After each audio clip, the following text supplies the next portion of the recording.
Morning guys! Good morning! Okay po tayo ngayon. Ang dami tayo ngayong okay. Dahil masipag ang asawa natin, marami tayong okay lagi. Yan. Igdi sa Bicol. Pag igwa kang bagong cellphone,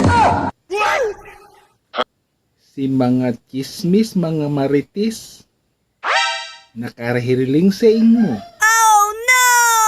Kasi gagayahin ng cellphone mo. Kung ilang gigabyte yan, tataasan pa nila. Kung 8 gigabyte, gagawin nilang 16 gigabyte. Ano na tayo mga marites? Grabe naan. Habo nindong madadaog.